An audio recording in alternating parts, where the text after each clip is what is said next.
Welcome to Film Chats podcast, conversations with Ottawa's film, TV, and media community, presented by Digi60 Filmmakers Festival. I'm your host, Olivia Kiert-Clutterbuck, and on today's episode, I'll be talking with Zainab Muse and Nickie Shobeiry. Together, they are part of the Creatorland team. This idea for Creatorland first came about with Zainab asking the question why, and it has trickled down and brought awareness to many local entrepreneurs. For season 2, for women, Zainab and Nickie are co-producing. Nickie is back in the role as host, and Zainab is also directing. So they're gearing up for that, and I hope you enjoy this very uplifting conversation, and just enjoy, and I hope you're inspired. Well, thanks, Nickie and Zainab, for being with us today. To start off with, would you mind telling us a little bit about yourself? So, hey, I'm Nickie Shobeiry, and I am an Ottawa-based journalist and producer in film and radio. And of course, I've been very excited to be working with Zainab again for the second season of Creatorland for Women as a co-producer this time. So passing it on to you, Zainab. So my name is Zainab Muse, and I'm a design strategist, and I also have a second hat, I always say, as a filmmaker, mostly producing, directing. And this is my first, it's the first production that I would come on board as director for all 5 episodes. Pretty exciting, because usually I sort of direct short form content, so music videos and short films. And for the first time, Nickie and I are partnering as co-producers on a project together. So we're excited to chat with you a little bit more and sort of deep dive about why we decided to do this again. That's awesome. We'll start with Zainab. When did you know you wanted to get into visual storytelling? Honestly, I feel like I sort of fell into it. I'd worked on a book about the city of Ottawa with a group of young creatives in 2017. It was published in 2017. And this book actually came about because I was in the process of developing my company at the time. And we just wanted something that was out there that told the stories of people we saw every day in Ottawa who were creatives, and we felt like those didn't dominate the media world. It was always about politics and government. So we felt like there were a lot of young folks that were making a difference and making an impact in the city. And honestly, I don't know why we decided on the book. It's not like it's the easiest medium to do, but it just clicked. Like, why don't you just create a book about the city of Ottawa told from the perspective of young creatives? And there were about 20 young folks that came on board, so writers, photographers, and a lot of people that we ended up collaborating with. And so with that project, a producer at Bell Fibe TV, TV1 in Montreal, came across the book and then asked if I would be interested in producing a documentary series for them. And that was sort of how I fell into it. This was in 2018. But honestly, it wasn't until recently I was reflecting back and I realized I was the one that was always making our family home videos. I was the one sort of with my camcorder going around doing all of our home videos, and I never stopped taking pictures and videos of the family and sort of editing them myself and burning them into CDs. So I guess I always thought it was a hobby until recently I discovered that it was a true passion, and it was something that I feel like I could be good at, and that's how I fell into it. I don't know if there's I guess I'm still sort of connecting the dots. Let's just say that. That's awesome. How about you, Nickie? That is, Zainab, such an interesting point you're making about all of those sort of home and family footage. I've never thought of this, but same. I just have it's shocking the number of photos and just little videos that I've got growing up of friends. And so that's it. I never made that connection. And, I think for myself as well, I suppose like Zainab, I kind of fell into it as well. But storytelling has always been so close to my heart. And I think sort of growing up in a second generation sort of immigrant household as well, I was just, it was always this connection between the past and sort of these ideas of home through this sort of rich storytelling. And so that had always captured my heart. And, I knew I wanted to be a writer and an author. And I think it was really starting to go out into the world, even sort of starting to, go into sort of marketing spaces a little bit and seeing all the different ways that, these stories that we tell can kind of live on. And for me, journalism was one of those pieces, but I'd always been interested in theatre as well back in England. And so that for me started to also translate into film and, who was I seeing on TV, what were my favorite films and what did those people look like and what would it mean to have, stories that I resonated with on the screen. And so it was actually coming to Ottawa in 2017 and meeting Zainab and saying, I think I might be interested in this and, going into film. And so that's where all of this entire journey with film started for me. Oh, that's really cool. So how did you two meet and how did you start collaborating with each other? Or dare we ask? You know what? I would like to tell this story because honestly, it feels like, and I still remember that day because I tell Nickie too. Nickie had written an article about an artist based in Ottawa, Komi Olaf, I think. And she was talking about his art in, I think he had sort of done this art on the Kuti family and was talking about their legacy and sort of how this visual art piece Komi had made, how, like the legacy of the Kuti family and sort of, really, really highlighting that. And I'm Nigerian and the Kuti family are a really big deal for us back home. So and this was an Ottawa article, I think it was Ottawa Life or something. I don't remember the medium it was on, but I remember reading it and I was like, who's this person writing about the Kuti family in Ottawa? And I think I'd heard about Komi Olaf, the artist. So I looked at the author picture. I saw the picture and I thought, and somehow, I don't know what it is, but something was like, email her and ask her for coffee. And I think that's literally what I did. I just sent Nickie an email and I said, hey, Nickie, this is an interesting article. I should probably find that email because I don't remember exactly what I wrote word for word, but I kind of just said it was an interesting article. And if you'd like to meet, I would be happy to meet for coffee or something. And then we met. And I think I'd also at the time known that I would be producing a documentary series for Bell Fibe.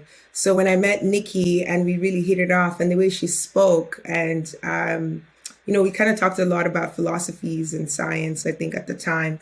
And I just remember really hitting it off with Nickie. And I said, hey, I don't know if I offered it at that moment, though. I don't know if I said it at that moment, but I was like, would you be interested in something around film and television? And obviously because of Nickie's accent, right? I always think of David Attenborough from.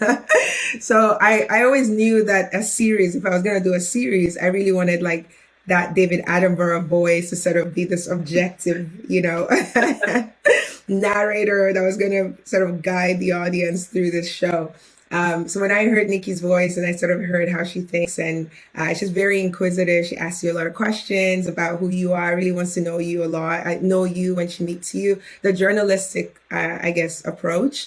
I just knew that she'd do great for the show. So when we met, I think I also kind of came into that coffee knowing that we would sort of work together, but also because I wanted to meet her because she had written this awesome article about Komi and the Kuti family. I don't know if I'm it's been a few years now. I don't know if I've embellished some details, but no, it's really sweet, and I agree. We should actually dig up that email and just like have that as a little piece of this journey together. And it's so funny, actually. So I think we were in a cafe. So that was our first little meeting, was I think sort of the Hindenburg area. Then we were in Little Italy when it started sort of turning into this conversation around film. And it's so funny. just what a coincidence. So it was upstairs in this cafe, and there were these circular tables. And I didn't tell you this, Zainab. I think as we were like leaving, I turned around and took a quick photo of that place just as a memory on the note of archiving. And you know how in Google Photos it comes up with like, this was a memory from 5 years ago. It was just the other day that little sort of seating came up. So precious memories, absolutely. But no, I remember that. And, you know, just meeting Zainab, and I think having been so new to the city at that time, getting to see through Zainab's eyes the communities that exist in the city and the arts landscape was just, I mean, it opened up so many doors and so many spaces as a newcomer. And of course, you straight up put the fear of God into me as well by saying, do you want to host this documentary series? And up until that point, I'd never been in front of the camera, so definitely pushing me out of the comfort zone at that point. And just you know, what a wonderful experience that was as well, to just get to see the mechanics of how what goes into creating a series. But yeah, we will dig up that. Yeah, Nickie, I was going to say, I think it's also because you said, didn't you study script writing or something in university, right? Exactly. Yeah. So again, always very, you know, kind of behind the scenes was where I'd been at. But again, that storytelling element had always loved, you know, how can these words on a page be translated into something that's really, you know, taking apart the most interesting bits of life and kind of sharing them with the world. So yeah, absolutely. As soon as you put that opportunity across, I was like, that's the one. That's amazing. Zainab, what you said about Nickie's voice being perfect for the documentary narration and stuff, I literally said that to Nickie in an email after watching Creatorland. I'm like, you have the perfect documentary voice. It's perfect. That's very kind. That's the only reason I moved to Canada, was only for that reason. Oh, well, we're glad you did. It's very sweet. So, Nickie, you came over from the UK. And Zainab, did you come from Nigeria, or how long has Canada been your home? Yeah, exactly. I came to school, to university. So it has been around 13, 14 years now, actually. So it's been a while. It's been a little while. You know, there's some people that have been here for decades. I think, yeah, Canada has been home for a little while. That's awesome. How can we in the Canadian film industry broaden diversity? Hey, that's that's a big question. It is.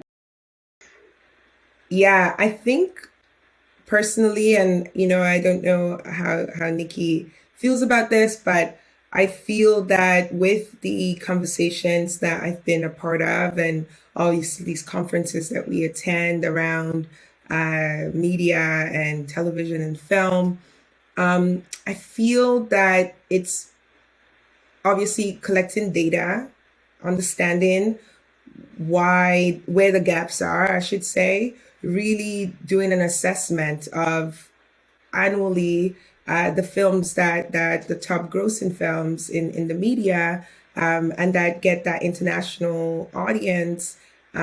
What is the makeup, right? The cultural, the folks who make up that group that we oftentimes call marginalized, and that we oftentimes see that they're underserved. And in our attempt for equity, how are we ensuring equity and inclusion?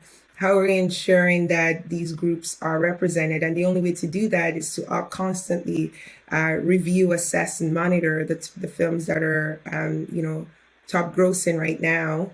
And obviously the independent films too. But I think it's important to always sort of collect the data. And then the second approach that I think oftentimes will help is just investing more in the people who are behind the camera. Like if you, it's an experiment that I know I've undertaken with a project more locally, where it was for a festival. And what we did was we observed that in previous years of this festival, the makeup of the photographers that would come to the festival were often white, and were often white men. And so obviously the the photographs they'll collect at the festival, which was very interesting to us in terms of the research, was that the photograph of the people they'll collect at the festival were often of white audiences.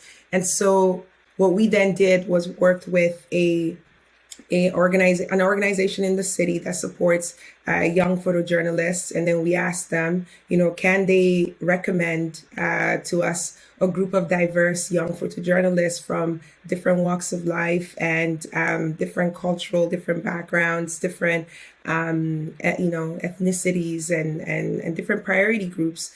And let's see, and let's just tell them to go to the festival and collect photographs and let's see what happens. And honestly, it was interesting for us that the eye, it's all about the eye. The person who's behind the camera really does collect photographs of people that look like them at the festival. And that was what we realized. And it's an easy experiment that can happen in film and television, where if we want to see more inclusion and more diverse voices and diverse folks really telling stories that are actually reflective of audiences that are watching these films, we need to invest more in diversifying the people who are behind the camera. So that means like a lot of what, grassroots organizations like Digi60, like those kinds of organizations that are in the community that are making sure that emerging filmmakers are quite invested, they're being invested in. And these emerging filmmakers are also representative of a diverse makeup and a diverse group. I think that to me, it seems very simplistic, but to me, I feel like collect data, review what's not been done, and make sure that you're investing in new voices, diverse voices that actually reflect the audiences, because truthfully, they will want to ensure that the cast that they put in front of the camera look like them and look like the audiences that they want to communicate to. So it just to me feels like that's what needs to happen. But obviously there's many more things that we should be doing. I just think that these are the two things I can sort of suggest and think of at the moment. How about you, Nickie? What do you think?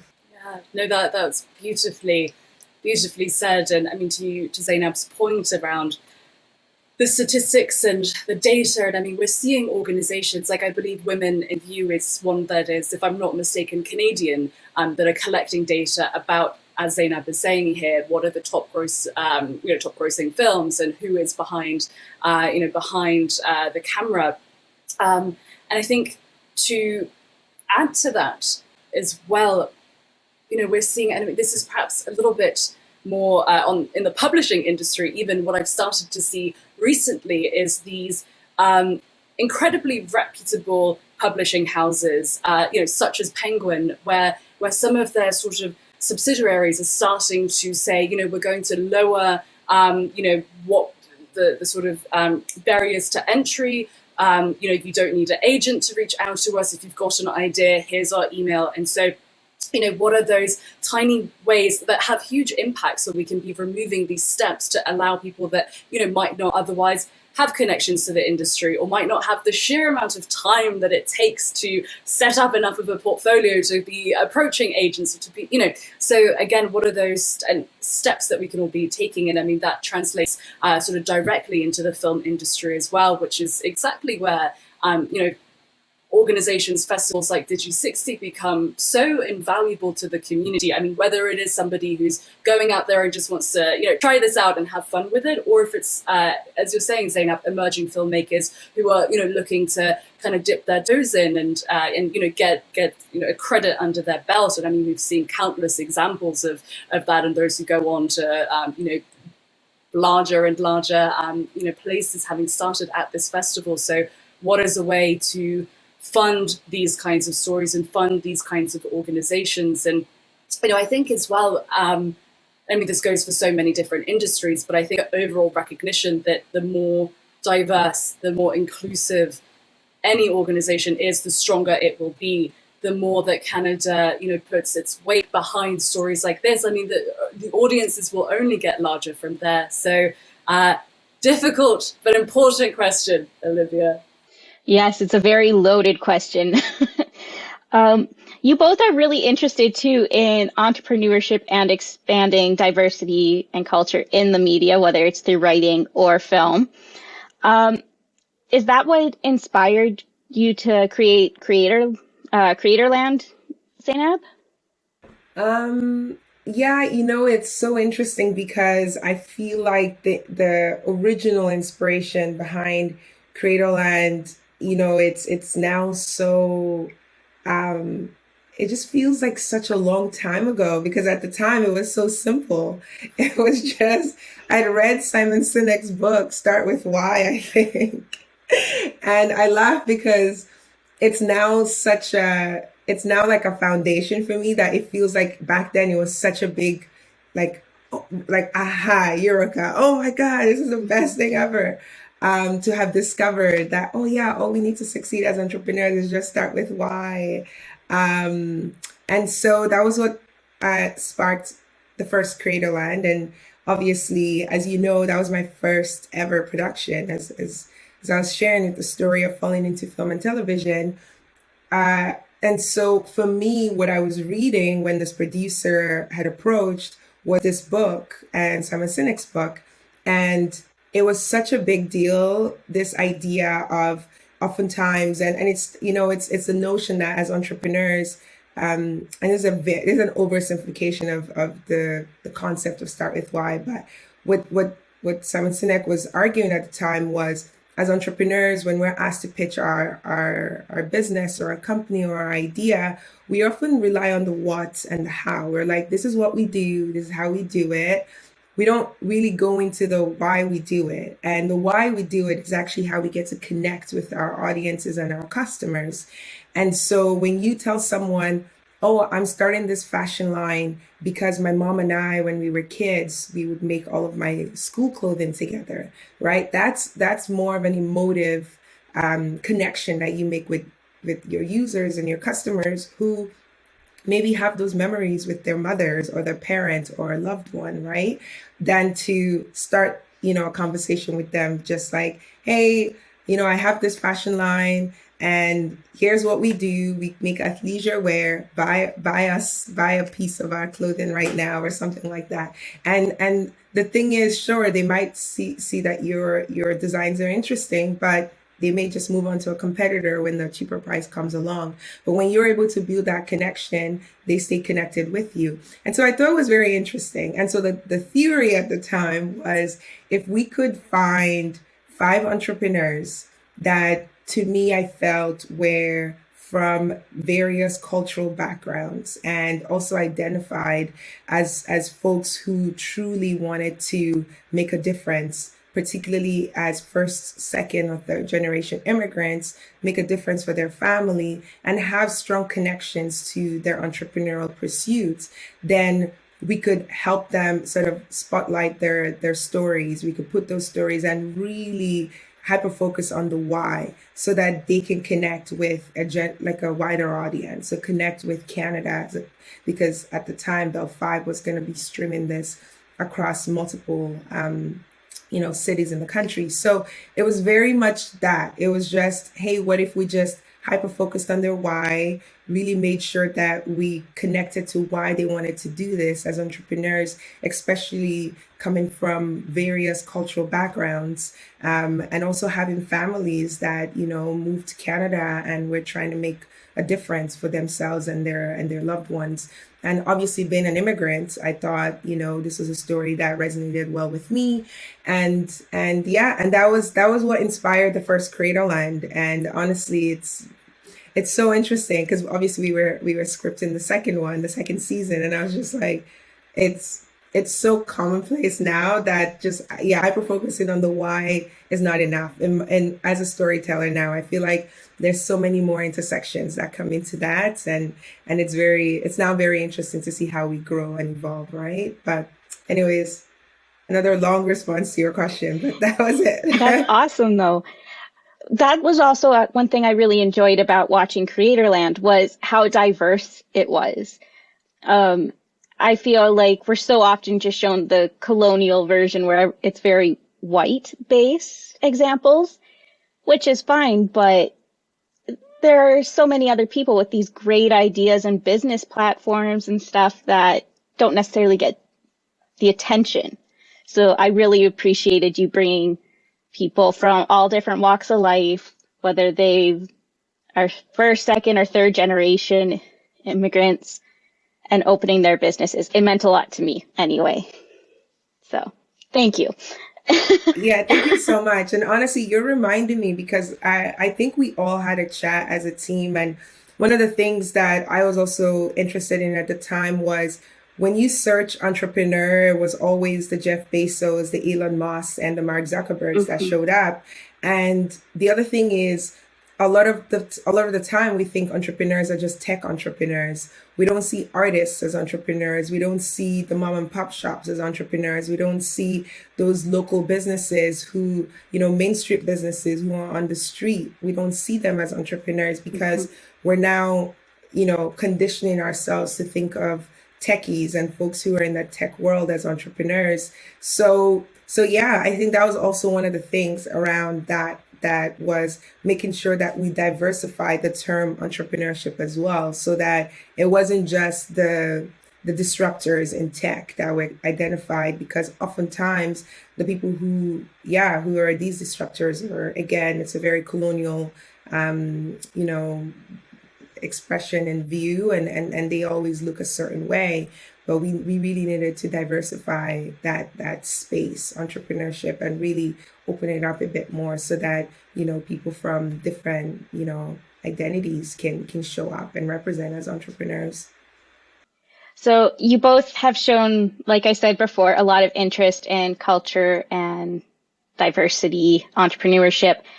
Do you have any other interests that you would like to throw in and into your creative hat wheelhouse?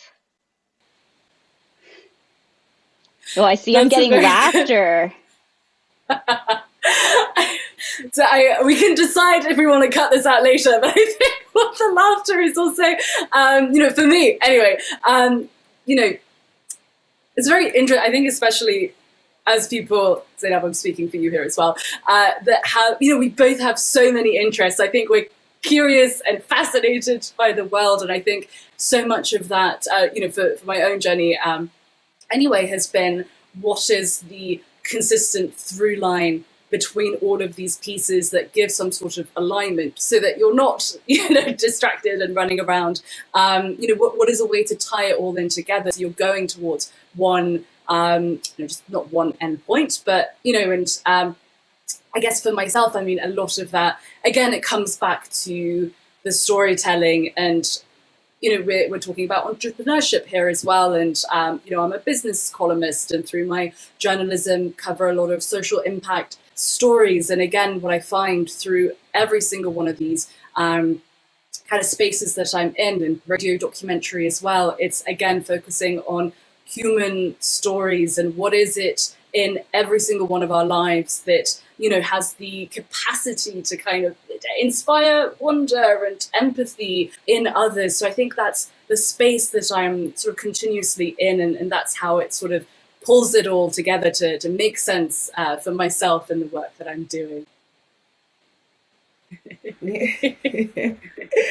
That's amazing. Thanks, Nickie. I feel like, Nickie, I'm glad that you raised that point, because we have many interests and many mediums that fascinate us. I think it's now, as obviously we evolve and grow, it's now understanding what is our central message, what's the voice that we want to leave behind, the legacy, and then use these mediums as our tools instead of, going into these different mediums, not really understanding what our voice is. And I think it's just recently that I've discovered that. And so for me personally, in terms of where my interests lie, it really is about advancing the narratives of Black and Afro-descendant women. So I think I will do that in whatever medium I can. It could be writing books, or creating creating scripts and making movies, or it could be, creating a television show or a television series. But that's where my interests lie. I always sort of feel that we don't have enough of this representation. And this is the work that I know I have the energy to participate in and that I can handle. There's so much that's going on in the world. There's so many problems. I feel like we can only just do the piece. We can only solve the piece that we know we have the energy to handle. And this one is this is near and dear to me. I feel like I'm very passionate about it, and it's something that I've now had to discover. So in terms of where you see us, I think it really is pushing forward our what makes us the passion and the legacy that we want to leave behind is this, right? And then using whatever medium that's accessible to us at the time to do so. That's one other really great thing about you guys, individually and as a duo, is that you do express yourselves through multiple mediums. You're multi-hyphenated artists, really, whether it's writing, film, you just got it covered. Some people may see that as like we're doing the most, we're doing too much. But when you think about it, that's how a lot of people in the industry are. Like when you're first starting out, a lot of times you're learning all these different things, or you end up in a spot that you weren't in before because you met someone doing something else, and they like how you two met, and you're like, oh, Nickie would be a very good host, stuff like that. You're just bringing people together, and you just kind of go with the flow. See where the road takes you. That's it. Just I think it was Dune. Recently I was watching Dune, and there's a line from the movie, and it's just go with the flow of life, like if at this point a producer is like, hey, do you want to do a television series, and you've never done some, why not? Let's do it. I think that's how, that's maybe our motto. I don't know, Nickie, if you agree, but that's how I feel that our collaboration works, is where the center of it always is about really bringing forward images, voices, people that are often underserved and underestimated. I think that's sort of another big deal for us. It's people who are oftentimes underestimated, who are often overlooked, and that's a big passion for us. So we do, we're able to use whatever medium to make sure that these voices get spotlighted and these images get focused on, and we're able to really create equity and bring inclusion into wherever we go to. So season 1 of Creatorland is out. People can watch it online. Tell us about season 2 of 4 Women. You're deep in production. Yes. And we laugh because honestly, we didn't think we were going to do a season 2. Season 1 is available on CBC Gem right now. And it's just called Creatorland, the documentary. And we thought we were going to end after season 1 because truthfully, even if it was our first production working together and also our first production in the television space, it was also a lot of work. It was grueling work. And I didn't know if television was for me. Nickie, I don't know how you felt, but we just kind of parked it. We knew that we may want to do something in the future, but we parked it. And then a student from Algonquin College had watched the documentary series, or the documentary, the film that we ended up creating, which was edited by Obscure Creative, Derek and Emily, the awesome duo. They helped us sort of turn the 5-episode series into a TV 1 hour for CBC. So Nickie, I don't know if you want to tell this part of the story, because I don't remember how it actually happened, you meeting Rana. Yeah, so I got an email. So Rana Aldor, again, she's got her own sort of beautiful writing that she does, and this deep interest in film. And she'd reached out because, exactly as you're saying, Zainab, she'd come across Creatorland, and she wanted to chat with me about kind of writing and journalism. And it was through that conversation that she asked, why aren't you doing a second series of Creatorland? And it was exactly because I knew how much work it had been, and through knowing that there was a bit of a pause going on there, perhaps, that I just said, talk to Zainab about it, don't even look at me. So that's what she did. And I mean, it was just truly incredible. I mean, I think we had a moment where Rana ended up coming on board as our wonderful production assistant kind of during the second Creatorland called 4 Women.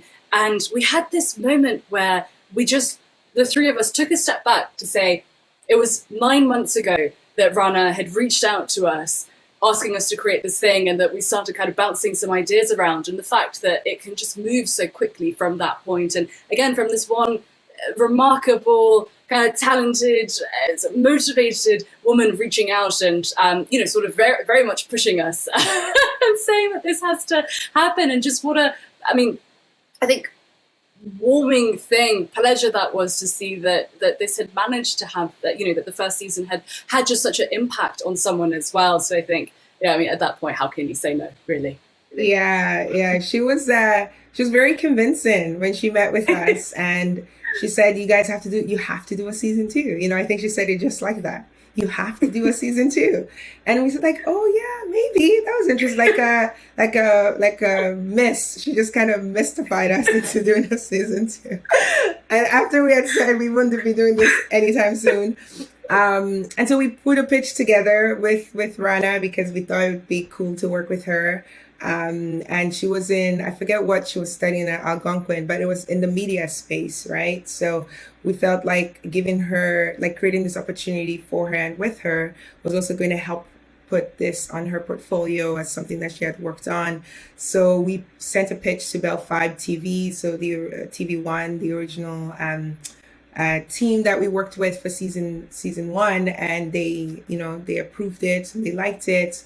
And For Women honestly came because it was also a lot of the work that Nickie and I had done. Right after the first Creatorland, we started Sogal Ottawa, which was celebrating and really creating a space for women entrepreneurs, particularly, again, from all diverse backgrounds, not just technology. So we had done like a whole year's worth of work, really taking these entrepreneurs from Ottawa to Silicon Valley in partnership with Sogal, this New York, Singapore-based organization. So we had done that, and then separately we went to do our own work. And I was very much involved in this space of uplifting and really celebrating women from diverse backgrounds. So it made sense that the next season of Creatorland had to have a lens, a hyper-focused lens on women, and women who were, again, underserved, women who were running creative spaces in Ottawa, but people don't know about. And I was also personally passionate about this because I'm also working on another production, a documentary feature with another co-producer. And it's about the history of Hollywood and the film industry, and how women were actually behind that history. And there have been women who have been in film and television since the dawn of time, but unfortunately their stories have been sometimes purposefully erased, which is pretty disheartening. So a lot of people, misrepresent the history of industries that women helped shape. So we just felt like there were these 4 women that we knew of, and Nina Simone's song For Women also helped us determine the number, because I'm a fan of Nina Simone.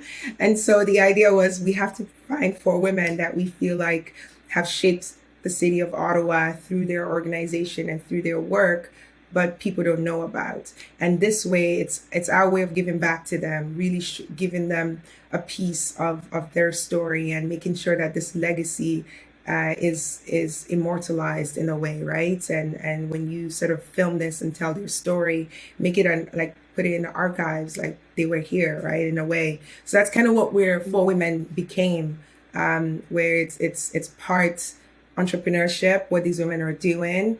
It's part us creating a legacy with and for these women. And it's also part telling the stories of people that are usually behind the scenes, who are oftentimes not spotlighted. And so yeah, that's kind of where we're at with For Women, which is very exciting. Nickie, I don't know if you have any thoughts about what you think of For Women so far. Yeah. Well, I love it, of course.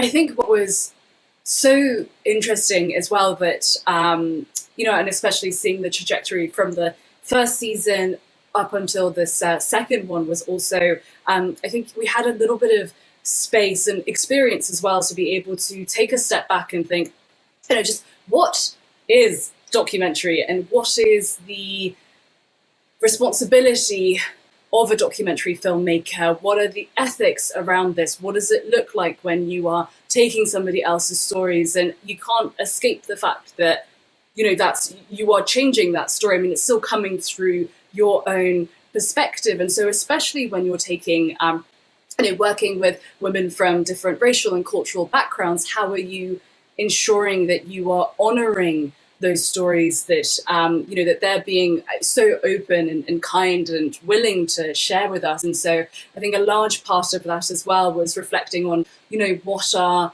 some ways that we can bring these 4 women into this process with us to ensure that they are, in control of the way that their stories are being shaped, and really a part of almost being behind the scenes as well as in the front.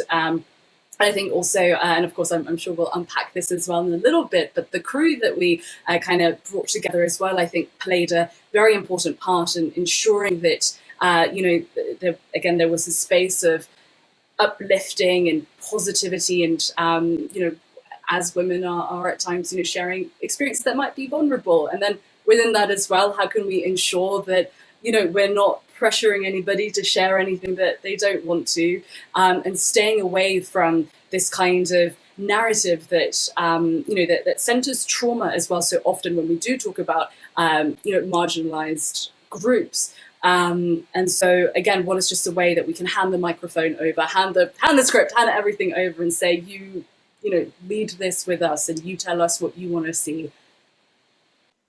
That's awesome. And like you both said, it's about uplifting and promoting other women. And you did that even with your crew, as you mentioned. You had an all-female crew, from my understanding, for this new season. Is that correct?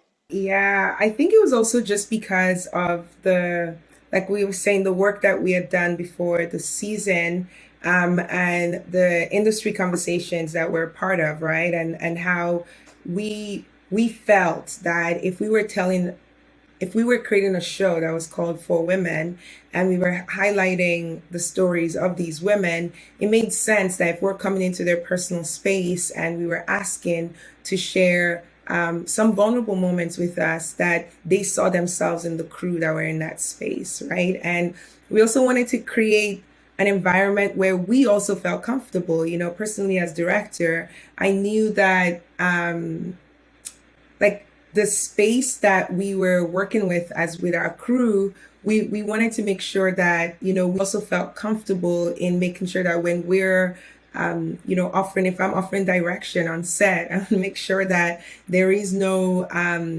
like a conflict or resistance, which sometimes often happens when, with stories of women who are directors who sort of have, crew that maybe aren't reflective of them or who they are. There's oftentimes resistance. So in terms of putting the crew together, it had to be people that we felt that we connected with, people that we felt like that were very communicative, people who were very open about sharing how and what they felt and how the day went. How was your day today?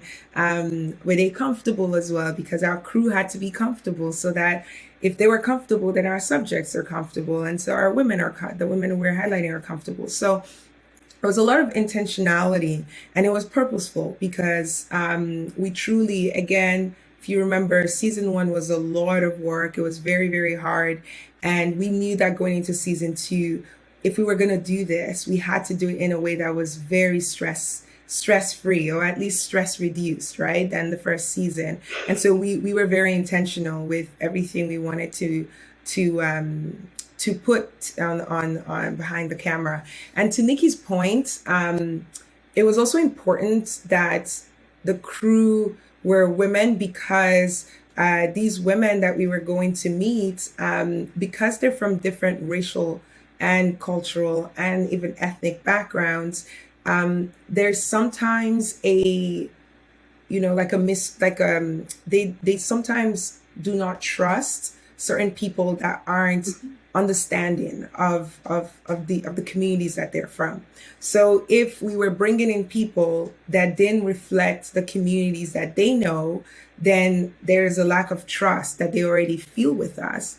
And so it does give us the responsibility of being good documentary filmmakers of, well, how do we prioritize the storytellers, which are our subjects? How do we prioritize them? And the way to do that is to make sure that they were comfortable with everyone that was coming, and everyone that we were having on our crew, on our set. So those were some of the things that we thought about. And again, we didn't want people that just wanted shots because they looked beautiful. We wanted people who understood that we were going to collect the story that we were invited to collect, right? Like we weren't going to go there and say, tell us all the ways you've suffered. Like, that's not our MO. Our goal here is to build a legacy with these women through us as the medium, as the tool, to do that. We're in service to them, you know. And so those were some of the things that we thought about into going into, like, building the crew for this production. So just, yeah, it was a lot of thinking, a lot of thought, a lot of like dialogue, a lot of discussions, obviously as co-producers, Nickie and I, really having a lot of meaningful conversations around it. So just quick, what are some things that are going on now in the film and media industry that are making you hopeful for greater diversity and representation in the future?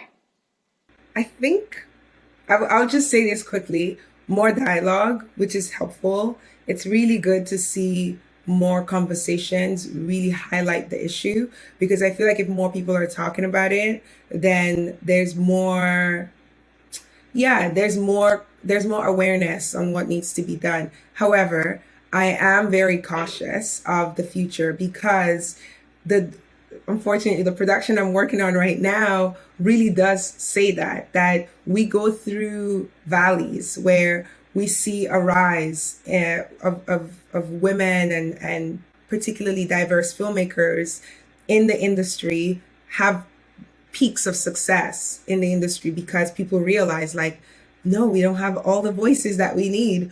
But for some reason, something happens, and it's oftentimes societal, like a societal issue happens, and then really erases all that success and hard work, and then we're back to the beginning.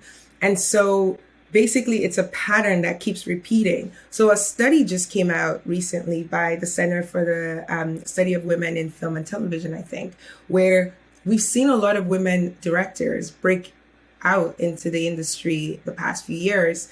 And we saw those numbers rise, you know, with Time's Up and everything that's been happening. And we've celebrated the past few years of how incredible it is to see women filmmakers. But did you know that in 2021, and I believe 2020, those numbers reduced again. And there weren't actually a lot of women filmmakers that were, you know, invited to direct, top films in the industry. So I'm just saying that while it feels like there's progress, if we look at the data and observe it, it's actually a pattern that keeps repeating, where progress happens and then it's not sustained, and then we have to go back and then we start again. And so my goal is to ensure that we understand what's causing this lack of sustenance for progress for women in film and television, because, like, you know, if there's more representation behind the camera, then there's obviously going to be a lot of inclusion and representation in front of the camera. So we really have to understand what's causing the historical amnesia, where we kind of forget every time that there's someone who, particularly, you know, a filmmaker from a diverse background who's found success, and then we sort of struggle later on and can't sustain that success. So yeah, that's sort of my 2 cents. Nickie, what do you think? Yeah. No, I mean, as ever, I mean, your points, Zainab, about the statistics and the data, and I mean, especially this idea of history, or what we see, history repeating itself. I mean, just so vital to be kept in mind. And I think that's where, again, organizations, festivals like Digi60 and conversations like this become, again, so precious. And of course, Digi60 is, it's got its ear to the ground and it's so interlinked with the community where, again, gives me hope that conversations like this are happening. But yes, to exactly as Zainab was saying too, this importance of, taking a sort of industry view and trying to understand, what is it that keeps us essentially having to have conversations like this as well at the same time. And I think what we're seeing, again, not just in film, but across lots of different industries, and I mean, even thinking of the nonprofit spaces as well, a lot of boards and sort of governing bodies having to take a harder look at who their teams are and what their internal demographics look like. And again, to your point, Zainab, what this means when doors are opened and more sort of room created for diversity and equity and inclusion to be able to have that kind of tangible impact actually in the communities. And at the same time as well, we know that film, it's expensive. This is an expensive industry at the same time. And so, again, what are those barriers that are being lifted? And it brings, I feel hopeful. I know Zainab and we kind of send each other program links here and there when they come out, and seeing that there are sort of larger kind of entertainment platforms that are creating programs that are geared more towards diversity and actually being able to fund and give a sort of a living wage to creators going through these programs. Again, aware that economically, this can be very difficult sometimes as well. But again, what is the commitment that we're making to these creators, especially knowing how vital art is and how that's been proven time and time again in these past 2 years. So a little bit of both hopeful and also, I think, as Zainab was saying, cautiously optimistic about this. Do you have any tips for established or aspiring filmmakers? That's that's a good one. I think you should truly know your voice in the sense of like because I feel that if you know your voice, then it can take shape in different stories, right? So if you know what it is that you want to say, and I think it was actually a masterclass I may have listened to or watched or something where the person who was in this masterclass just kept repeating, "What's your voice? What's your voice?" And I'm like, I don't know. I like talking to my iPad because I was listening to it on my iPad.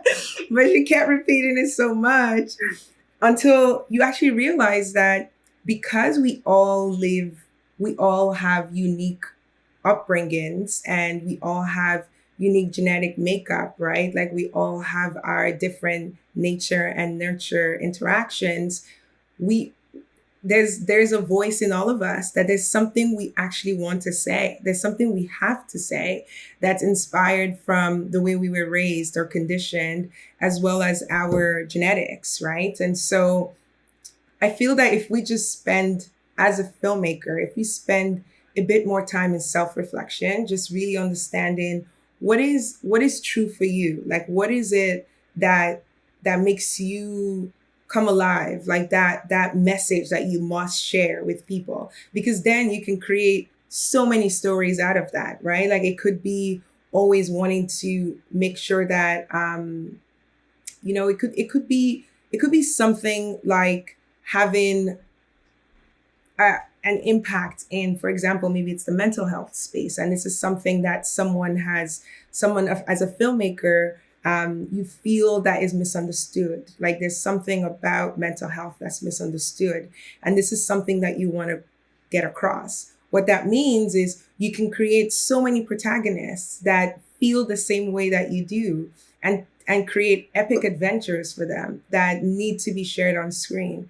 And it could be using film, it could be television, it could be a podcast, or it could be a book. But I just feel like that to me was very important, where really understanding the message that I know I wanted to get across, because then it really did help inspire the kinds of stories that I know personally I would like to tell. And also just seeing, like, creating things that you want to see on screen. Like, that's the best advice that I know I've ever received, is like, if you feel like other filmmakers are making stories that you would personally enjoy and that you like to, to sort of consume, then write the story that you want to see on screen, right? Like, it could be as simple as that. And then the last thing I would say is observe and learn. Shadow as many filmmakers as you can. Get involved in the community. Get involved with dialogue around film, particularly if you don't have a film background or academic background in film and television. And really understand, like, look at the techniques, but not, you don't have to copy, but you just have to really see what's been done, how to use the medium. And I think it's actually one of my favorite filmmakers, like Mr. Kaufman. I'm just calling him Mr. Kaufman. He says that sometimes film is not the medium to use. If you really, like, sometimes it's a canvas, it's painting on a canvas. Like, so you have to say, well, is this something I must use in the medium of, or I must tell in the medium of film, or in the medium of, a 5-episode series or a 10-episode limited series, whatever the case might be. But you first need to understand the medium. And that's what I mean by observing as much as possible, shadowing as many filmmakers as you can, getting as much hands-on experience, really being on set as much as you can, and understand if, and you can tell then, like, if film is the medium to use to tell a story that's come to you or that you feel like you must share. So yeah, I feel like it's so abstract. I wish I had more concrete, like, go to this resource or go to this website. I wish I had that, but I feel like art is so subjective and intrinsic anyways, that film is no different. Like, film and television are no different. Like, it really is intuitive. You have to educate your mind so much that subconsciously you know what it is you want to say and how you must say it, right? Like, it's all matters of the heart, right? Like, at the end of the day. So yeah, that's what I think. That's beautiful. And I think I could hop in there as well, Zainab, to again, these beautiful points around knowing your voice and having that philosophy, and very good point as well about assessing what medium could this live in? Because there's just so much out there, whether that's writing and podcasts, and all these different ways. And I think, as well as that, to your point, Zainab, around community, I feel like, especially when you're just starting out, that is the most valuable piece. And again, that's where organizations like Digi60 are there, and it's so welcoming. And there are just so many filmmakers from kind of different sort of parts along their own journey who are willing to share and willing to speak with you. And I think one thing is certainly, especially when you're at the beginning of your journey, is making those contacts with others who have a similar vision or who want to get to where you're going as well. Because as soon as one of you gets one opportunity, that's a door that's being opened to the next person. And so, again, those peers that you have around you, those become your contemporaries as well. And that's certainly been my experience. So finding those places, and the internet is a beautiful tool. There's so many Facebook groups, and again, Digi60. It's just such a beautiful space for this. Awesome. So before we go, do you have any projects you want to plug? Any up and comings? I think we just want to plug For Women. I think For Women it was, one thing we learned, and it's something that we couldn't have predicted, was working in a space, obviously having a crew that identified as all women. The thing is, we learned how to slow down as filmmakers on set, because that's something that I knew personally I wasn't conditioned to think of. Because even the act of filmmaking has been masculinized. I don't know if that's, we're creating our own verb here, or our own term here, but it's just like this very fast paced go. But one thing we learned with For Women is this more like the slower the more intentional approach. And so that's what's getting us through post-production as well. There's so much intentionality and thinking as we're in post-production right now. So we wrap up post at the end of March, and we hope that, For Women will be available in the spring on Bell Fibe TV 1. So, just follow our channels, Creatorland on Instagram, or creatorland.ca. Our website kind of gives all the details. We'll sort of put more information there. But we're really excited about these stories, and we learned a lot, like Nickie was saying earlier. It really did push us to think about our roles as documentarians and filmmakers, because when we go into spaces, really spotlighting the stories of subjects, and we then leave, right? We have to think of our responsibility in when we leave these subjects. What are we reconditioning this notion of constantly opting out of their space and their community, especially if we're in communities where they're so used to people coming and going. So I think those kinds of things really, I would say for me, this production taught me to be a bit more, to slow down and think a bit more about my role, about our role collectively as storytellers. And I think that's what the audience will get when they watch it, is even the documentary, the episodes itself, we slowed down so that you could really feel these women. Like we made sure that you could sort of, you were in that room with them. And the only way we could do that was to go counter to what we're used to, where everything has to be fast paced. The pacing has to be fast, right? We said, no, we're going to just take our time and tell the story. So we hope people enjoy that and like it. So yeah, I think that's sort of one thing I'd like to plug. How about you, Nickie? No, beautifully said. And I mean, we hope that all of these intentions sort of shine through as audiences tune in, and just want to say, keep your eyes peeled, and just thank you to everyone who's been along for the journey so far. Awesome. Well, I want to thank you both very much for chatting with me today. I'll make sure to put the Creatorland Facebook page and Instagram bios linked somewhere in descriptions or whatever for this episode. And just thank you both so much for such a wonderful and uplifting conversation today. I hope you enjoyed my talk with documentarians Zainab Muse and Nickie Shobeiry.